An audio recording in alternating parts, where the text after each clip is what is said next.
walked out to the theme song of the wonderfully odd and strange and iconic Gong Show theme to acknowledge the passing of host and creator Chuck Barris, the man who also gave us the Newlywed Game, the dating game, and for those of you who remember, a song called Palisades Park. He was really kind of an amazing guy, so that's why we walked out to his music today. So,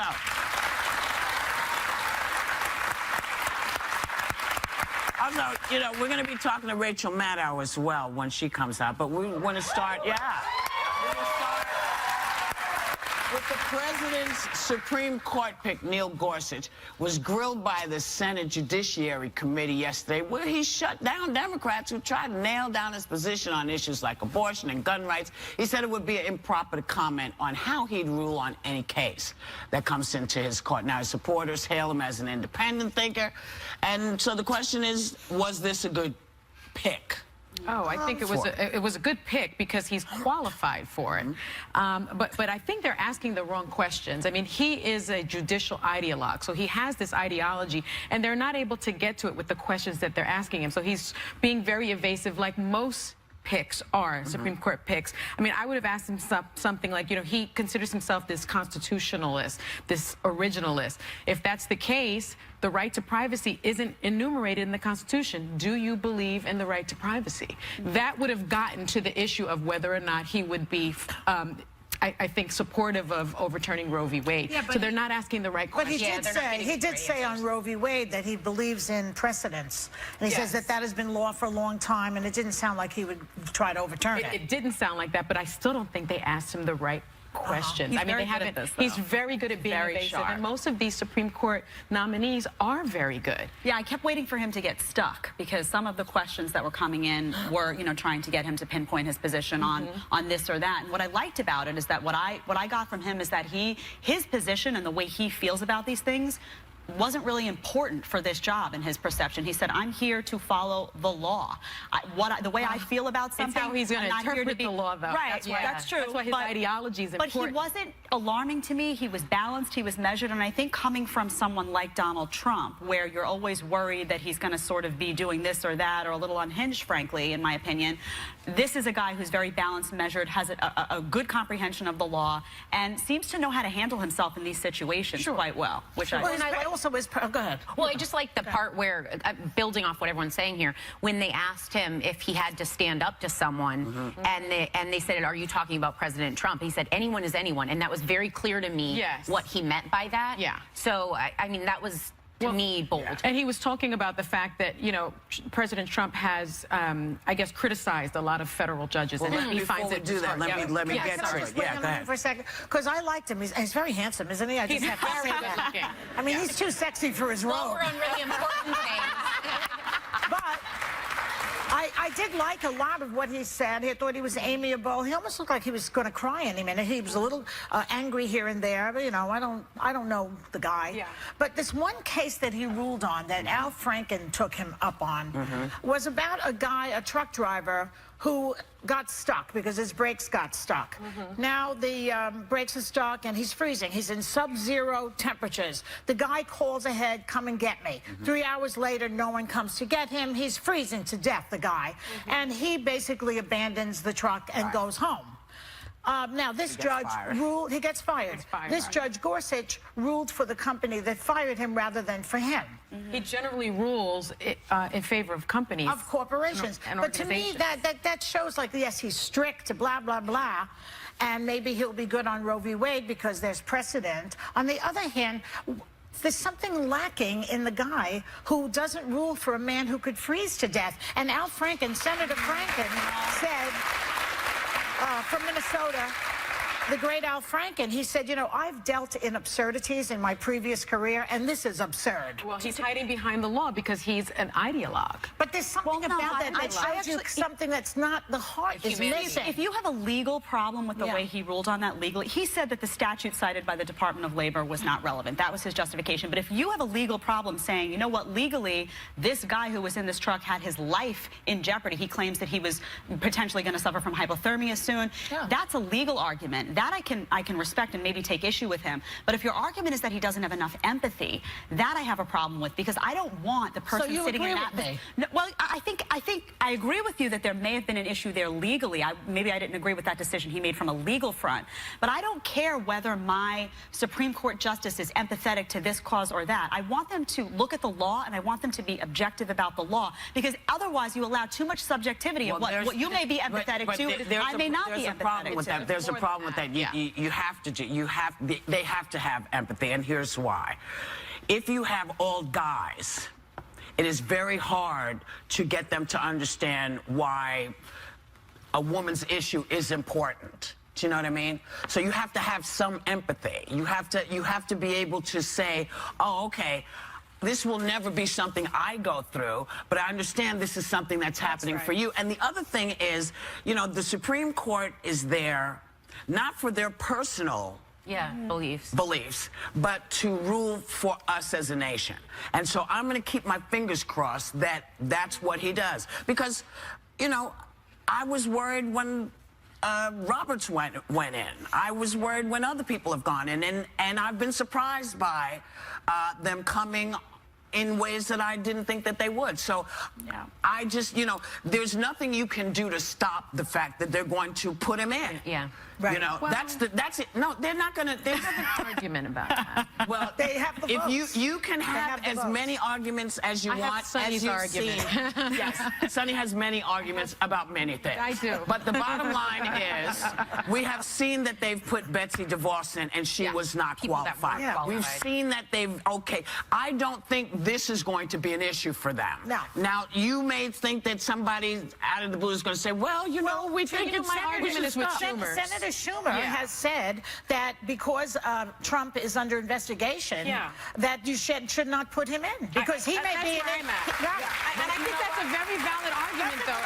It's a very valid argument. It may be a very valid argument, but you are saying it to the people who are making the decisions. But that's the thing. It's like, you know, I'm sorry, But if they rule that President Trump is an ahead. illegitimate president, Well, that's then this the guy is illegitimate too, according to that rule. That's the argument, because if he is illegitimate, he's under FBI investigation. Why not hold off the vote? They held off the other vote that President Trump. They held off that vote. So what your argument is, He's under investigation. He's under investigation, but you do realize that they use that very argument to sink Hillary Clinton. We are faced with a House, the Senate, everybody that is not voting anything that we're talking about. And I don't think until one of those people actually stands up and follows through and says, hey, you know, I don't like this thing you're doing. We'll see. You know when we'll know? We'll know when we find out who votes for this ridiculous health bill. Exactly, because you have a president who appointed, who nominated, you know, this fine jurist. However, he is under FBI criminal investigation. He made it's a very fair point, but we've been making these fair points for the last. Well, how long has it been investigation last? I feel like it's been 25 years. 18 months. Yeah, I think it's fair. We'll be right back.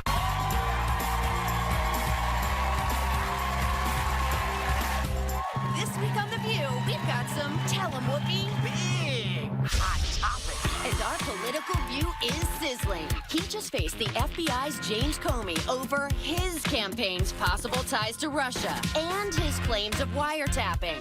Now, Representative Adam Schiff faces the women of The View. Wait for that one. And we're getting our funny on. That's fun. Because first, power couple Kristen Bell and Dax Shepard come to our house. Then, we're laughing it up with Anthony Anderson. Damn, I should come here every day. That's right. This week on The View on ABC. And now I help people find discounts like paperless, multi-car, and safe driver that help them save on their car insurance. Any questions?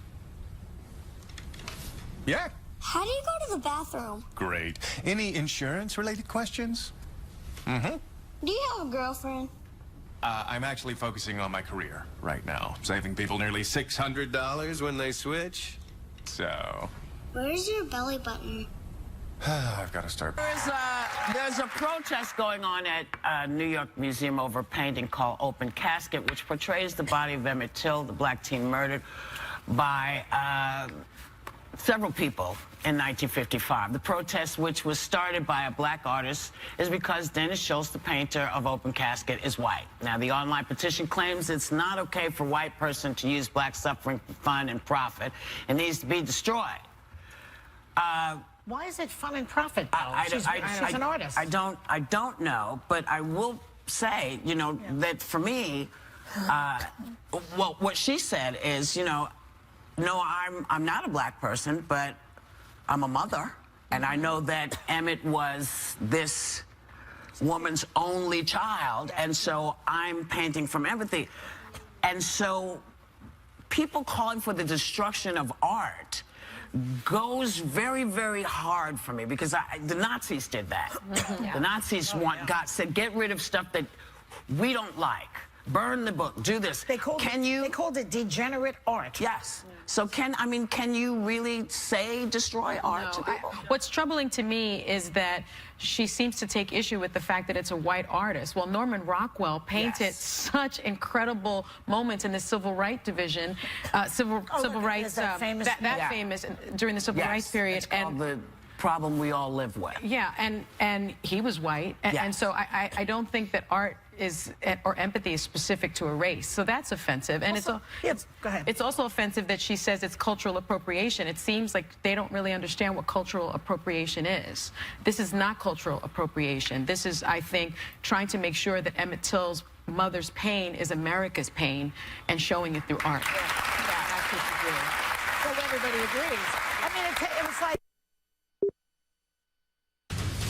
This is an ABC News special report. My self-esteem has never been in better shape. So last week you obtained a copy of you know whose 2005 federal tax return. Something many Americans have sort of been demanding, just any tax return. What was the first thing that went through your mind when you knew you were going, when you knew you had it? This one? Yeah. I think I'm using this microphone. Is that right? Oh, okay. Rachel travels with her own mic. I travel. It's like Miranda Lambert. It's just to make me look important. I guess this one's not working. Oh, that's fine. Well, so honestly, the first thing I thought when we got this call, this reporter had obtained what he thought were these tax returns, my first thought was, don't get pranked. Like, could this be a forgery? Could this be some sort of, you know, like, make sure this stuff is real? Because obviously there's such appetite to learn about his tax returns. He's the only president in 40 years, so we don't have his financial information. And simultaneously with that, we've got this increasing knowledge about his weird overseas ties in terms of people on his campaign. So there's all this appetite for it. It's the perfect environment to prank somebody. And so I thought, let's make sure this is right. We gave a tentative yes, we will break it if we can prove that it is real. And then we spent 36 hours trying to get the White House to verify it was real. And then they finally did, and then we went to air.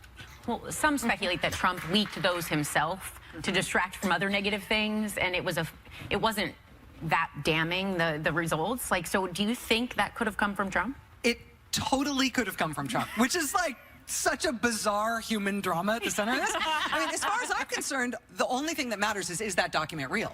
That's the story. Because what we need to know is whether the president is conflicted, whether he's making policy decisions, whether he's making personnel decisions that aren't just for the good of the country, that might be benefiting him or benefiting somebody he owes money to. That's why we need to see that stuff. Well, we know he gave them to you because otherwise there would be more pages with real information on them. There's only 2 pages. Well, what is interesting is that Donald himself tweeted that releasing the taxes was fake news, and his son Donald Jr. tweeted this: "Thank you, Rachel Maddow, for proving to your Trump-hating followers how successful at real Donald Trump is, and that he paid $40 million in taxes, #taxes." So did this actually end up making him look this and, you know, everything else, a witch hunt? My favorite thing about those 2 things together is like, okay, it's an amazing release of his tax information that shows that he's super rich and paid a ton of money in taxes. It's real and great. Also, it's fake and it's illegal for you to publish them. Like, I'm happy to absorb either one of those punishments from the family, but both of them, it's either fake or it's real, and you guys have to pick one. Hasn't hasn't he been saying for the past, I don't know how many years we know he's around, that he's a billionaire? That's not, it's 150 million, that's far. That was his income that year. So But also that money, that tax that he paid was because he sold that building or whatever it was to China. That's Chinese money, supposedly. Now, I did not do his tax return, so I do not know.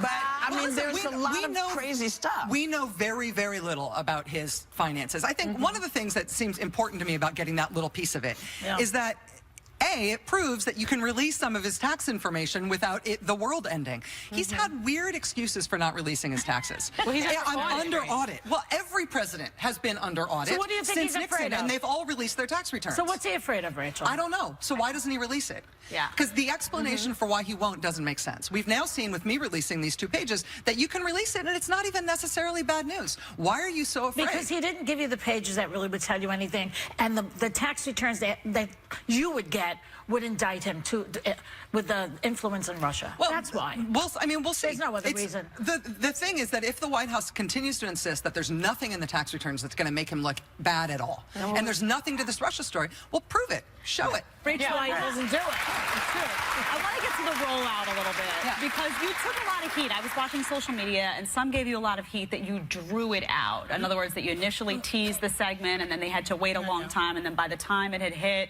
other news outlets were potentially on it. So what do you say to that, to people who felt that the rollout didn't help your show or maybe wasn't handled correctly? Well, for me, the most important thing here, as I say, was figuring out that this document was real. And then in terms of breaking the news, I felt like my responsibility was to show the information, to be transparent about where we got it from, to talk about some of these issues in terms of the sourcing issues. We honestly have no idea where it came from. It very well might have come from the president himself.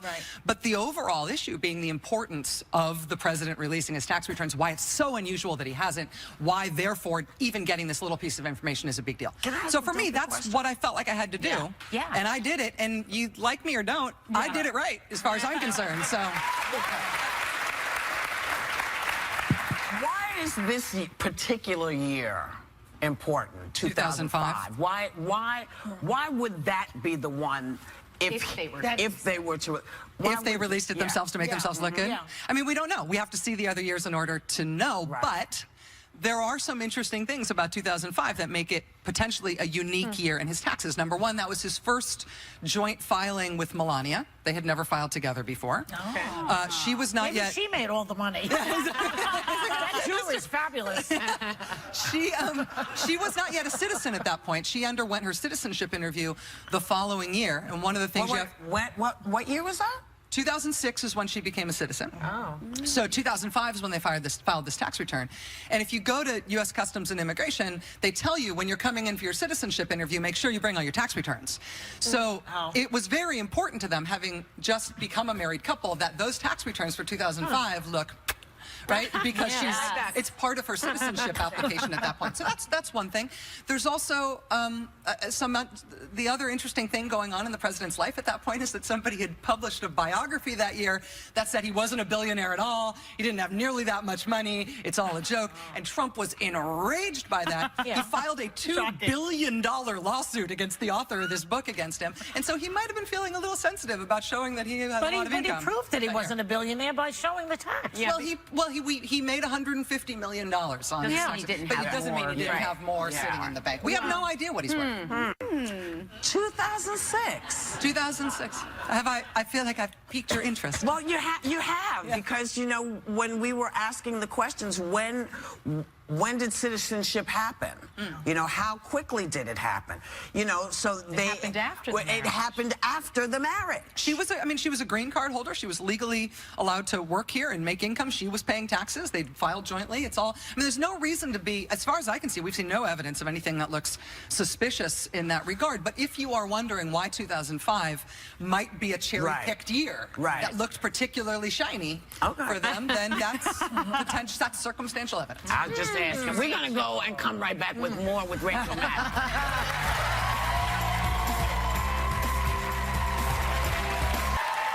Hey, we're back with Rachel Maddow. So James Comey told us earlier this week that the FBI is investigating Russia's involvement in the election. Ooh! And this morning we're learning that Paul Manafort particularly surprised, Trump's former campaign manager, worked for Russia, for a Russian billionaire to help Putin. Yeah. Shocking. Well, tell us why this is a big deal. So this broke this morning, just around 9 o'clock Eastern. The AP broke this story. And the funny thing that's happening, you can watch the White House freaking out about it. They're like, Paul who? He played a very limited, we don't even have his number. He ran the campaign. Yeah. He got Donald Trump the Republican presidential nomination. And there's always been this weird question, well, where did this guy come from? Like, he's not like... Russia. He's not like a big mainstream player in Republican politics. How did he end up being the campaign manager? And now the more we find out about him, the more his links to Russia are a little scary, honestly. And what the AP reported this morning is that in 2006, he basically entered into a business relationship, a $10 million a year business relationship with one of the billionaires in Russia who's closest to Putin. And what he agreed to do was promote Putin's policies in the United States covertly, without registering as a foreign agent.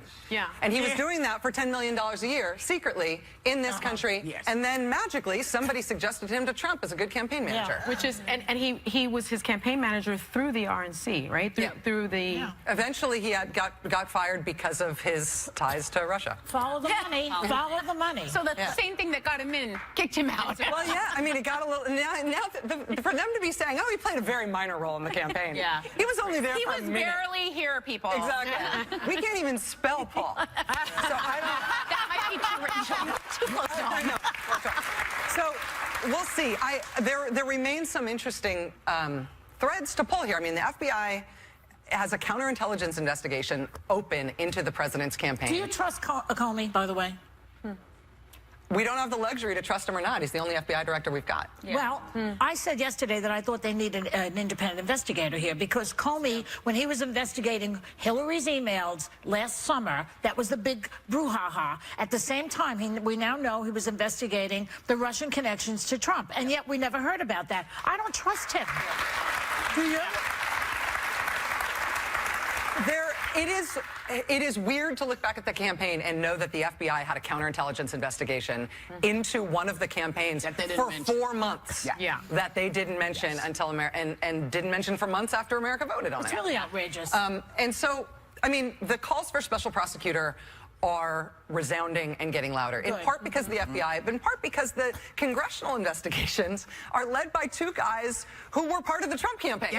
So if the investigation is into the Trump campaign, it's so partisan Nunes that it was can't be on the campaign as a transition official. Burr was also on the campaign, who's leading the Senate investigation. talking about that. This is what I said. They actually have to come here to get some impartial people. They need to, this is how far away they have to get to find someone impartially to do the right work that we would be telling people to do if we were doing this with another country. We would be telling them exactly what to do.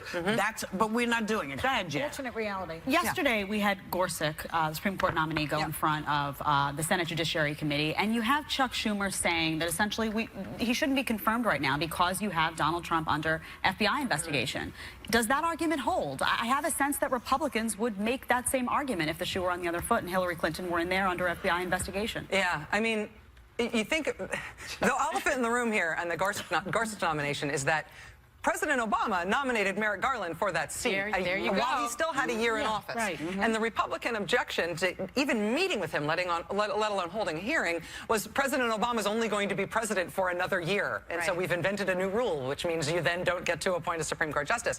The Democrats' conceivable objection to Gorsuch is, listen, nothing about you personally, sir, but our FBI is now investigating not just like whether you evaded taxes or whether you're corrupt in some personal way, whether or not you and your campaign colluded with a foreign power in their attack on the United States. And in that environment, it's weird to let that person make a lifelong appointment to the Supreme Court. I like Gorsuch. I'm a right-wing girl, and I think that's a legitimate argument to be made that Joy made today, that I mean, I don't understand how you can justify having this investigation go on with the commander-in-chief and at the same time have this nominee go through. I think it's a legitimate argument, and if Democrats are smart, I think they should make it. That's it. It could be, but you know, when you are faced with a brick wall that says we're making the decisions. You got to pee louder, scream louder, you got to fight it. But I don't see There's an people argument to be made that the Democrats should get up out of that hearing room and say, you know what, we're not doing this. Yeah. Right. You go. You have your votes if you want. We're filibustering Yes. it. We're done. You can do this. Yes. We're not. Yes. That's what needs. People need to get up. They just need to get up. People need to do something, you know. And Sometimes it's not just have stuff. You gotta get up. Sometimes you just gotta walk out, right? Well, yeah. You know what? We look. Come back anytime. Yeah. Come back and play with us. We would love that. Rachel Maddow, we love you. You can check out Rachel Maddow's show weeknights. Check your local listings for times, and if we're lucky, we'll be right back.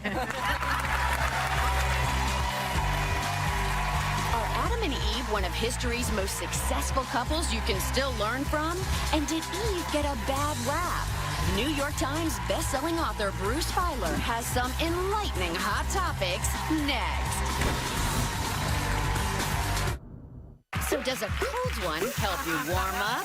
Men need booze in order to be social. Girls do that. A proper cocktail can open up the floodgates. Enjoy. I need booze to get through the news every night.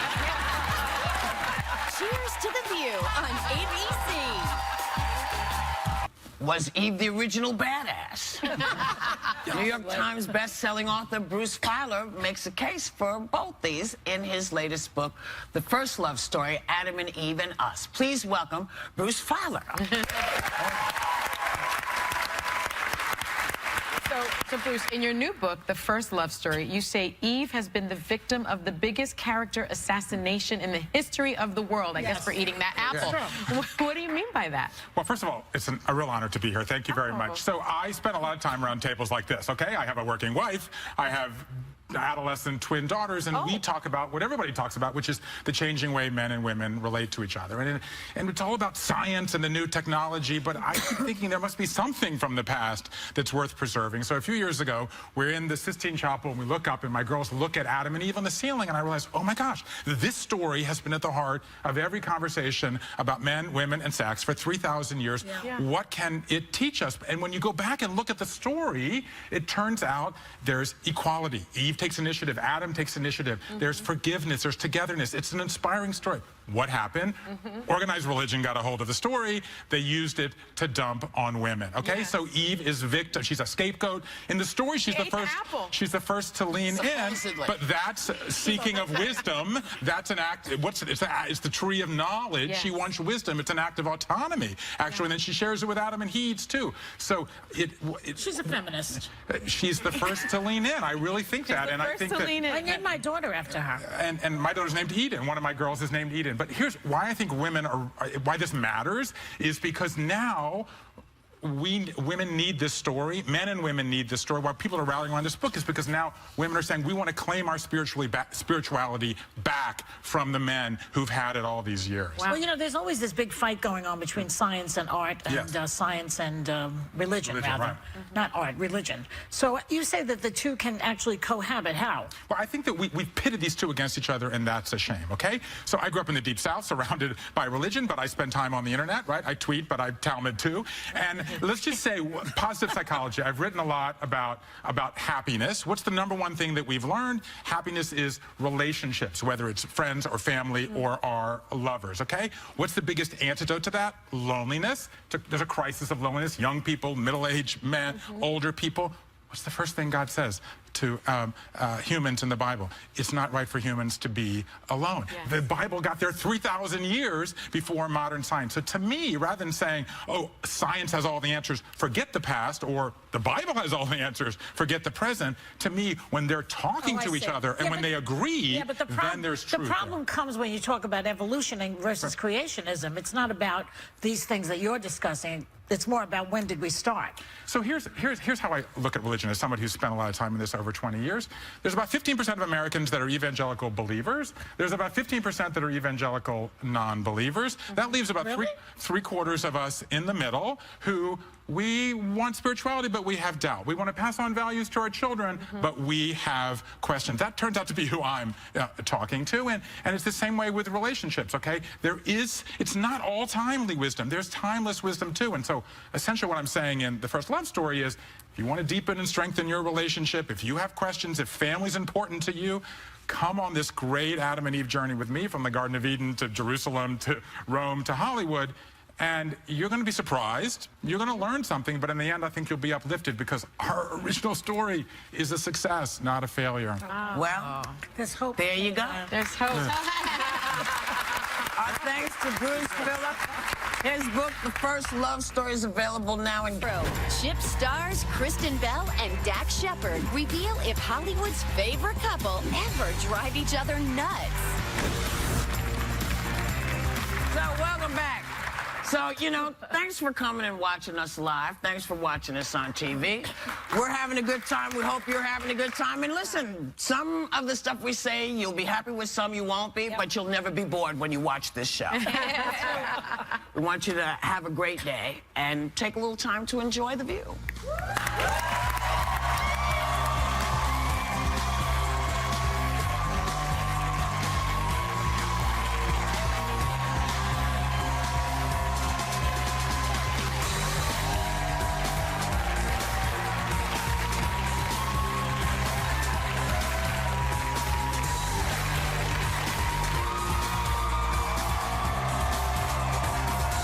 Every dollar matters at the Capitol. But did some money go missing at one state agency? You have to have an accounting for what happened to that cash. Thursday, Dennis Owens uncovers why bad bookkeeping is just